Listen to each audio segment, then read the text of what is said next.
Hello students, welcome back to the YouTube digital classroom of Lalbagh girls intermediate college. मैं Mrs NC class 10 आप पढ़ रहे हैं nationalism in India. इस video में हम जानेंगे limitations of civil disobedience movement. Last video में हम लोगों ने डिस्कस किया था कि कौन कौन से अलग अलग ग्रुप्स थे जिन्होंने सिविल डिसओबीडियंस मूवमेंट में पार्टिसिपेट किया था। इस वीडियो में हम पढ़ेंगे कि सिविल डिसओबीडियंस मूवमेंट जब लॉन्च किया गया तो वह उतना सक्सेसफुल नहीं हो पाया जितना सोचा गया था।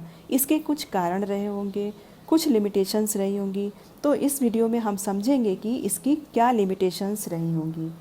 सभी सामाजिक समूह स्वराज्य की अमूर्त अवधारणा से प्रभावित नहीं थे।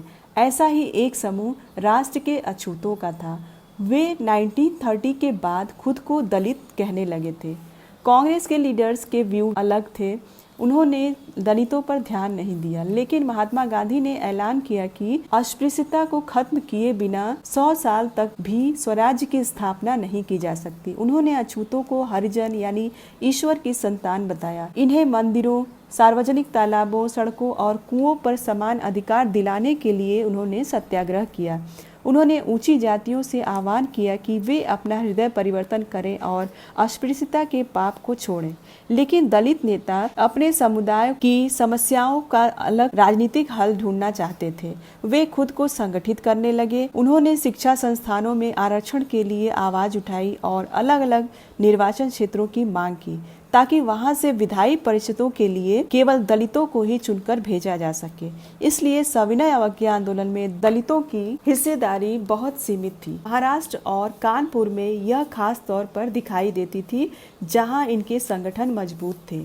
डॉक्टर अंबेडकर ने 1930 में दलितों को दलित वर्ग एसोसिएशन में संगठित किया। दलितों के लिए अलग निर्वाचन क्षेत्रों के सवाल पर दूसरे गोल्ड में सम्मेलन में महात्मा गांधी के साथ उनका काफी वाद विवाद हुआ। ब्रिटिश सरकार ने अंबेडकर की मांग को स्वीकार कर लिया तो महात्मा गांधी आमरण अनशन पे बैठ गए, क्योंकि उनका मानना था कि दलितों के लिए अलग निर्वाचन क्षेत्रों की व्यवस्था से समाज में उनके एकीकरण की प्रक्रिया धीमी पड़ जाएगी। आखिरकार अंबेडकर ने महात्मा गांधी की राय मान ली और सितंबर 1932 में पूना पैक्ट पर हस्ताक्षर कर दिए। इससे दलित वर्गों, जिन्हें बाद में अनुसूचित जाति के नाम से जाना गया, को प्रांतीय एवं केंद्रीय विधायी परिषदों में आरक्षित सीटें मिल गईं। हालांकि उनके लिए मतदान सामान्य निर्वाचन क्षेत्रों में होता था। फिर भी दलित आंदोलन कांग्रेस के नेतृत्व में चल रहे राष्ट्रीय आंदोलन को शंका की दृष्टि से देखता रहा। भारत के कुछ मुस्लिम राजनीतिक संगठनों ने भी सविनय अवज्ञा आंदोलन में भाग नहीं लिया था।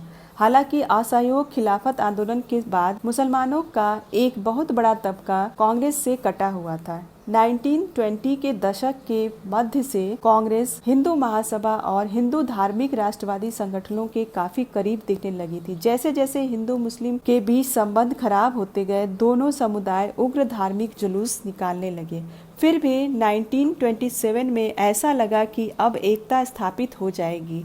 सबसे महत्वपूर्ण मतभेद भावी विधानसभाओं में प्रतिनिधित्व के सवाल पर थे।